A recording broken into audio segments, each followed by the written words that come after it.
Talented Hollywood actress Anne Heche crashed her blue Mini Cooper into a home a little before 11 a.m. on Friday, August 5th, 2022, near the Mar Vista neighborhood of Los Angeles. Now, it took nearly 60 firefighters to rescue her from the wreckage that ignited a fire, and it raged out of control. Heche was supposedly rushed to a nearby hospital with burns and intense injuries.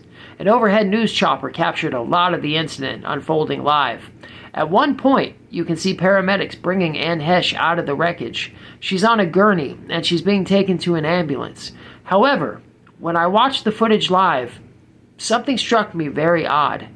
Heche was covered with a blanket from head to toe.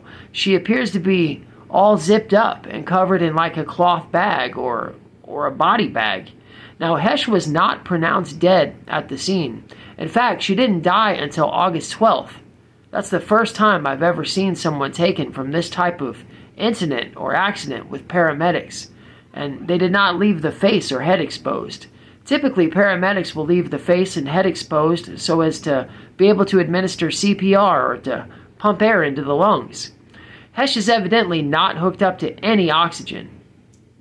They're very much transporting her the way that you would transport someone who is dead. Let's take a look at the footage. Now, I warn you, this may be a little bit graphic for some viewers, so discretion is advised, but here we go.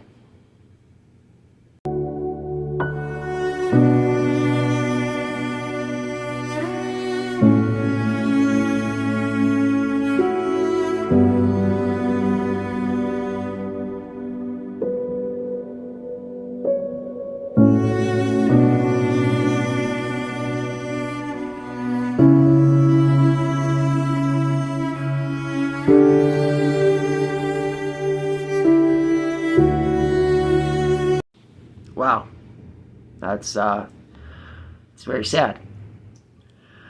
You know, again, I've just never seen someone clearly not dead, zipped up from head to toe like this, when being transported to an ambulance. That wasn't the only odd thing about this day, though. Just literally minutes before this accident, Heche popped into the Glass Hair Design Salon in Venice, and she purchased this red wig that you see here in this photo. Now, this is the salon owner, Richard Glass. Glass recognized Heche, and as a fan, he asked for a photo with her. Heche happily obliged, and the two posed for this photo, which is the last photo ever taken of Heche alive. Glass said that Heche seemed totally fine, not inebriated or under the influence of narcotics or alcohol in any way, shape, or form. Yet, Heche's autopsy would reveal that she had been on cocaine and fentanyl at the time of her death. Those are two fairly powerful drugs, and it's a wonder that this would not have been noticeable to Mr. Glass on some level. Another interesting question: why was Heche purchasing this red wig to begin with?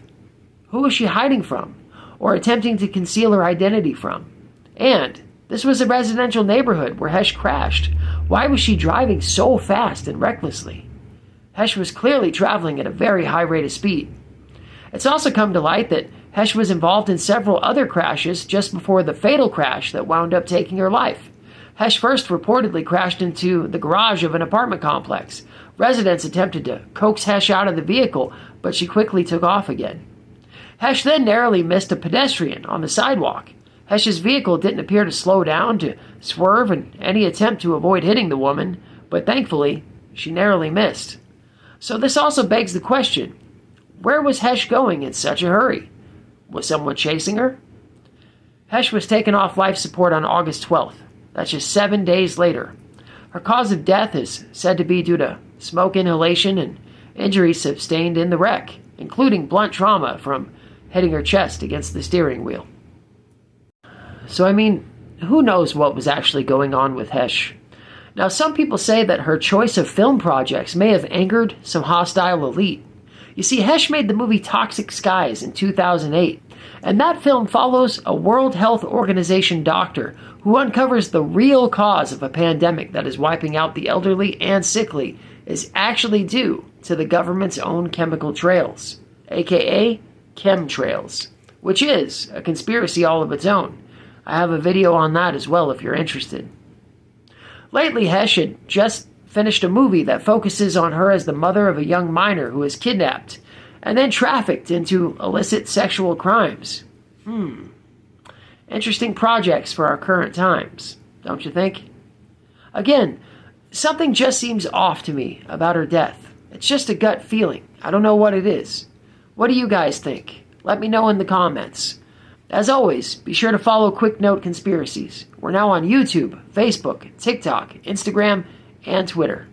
Thanks, Truth Seekers. Until next time, be well.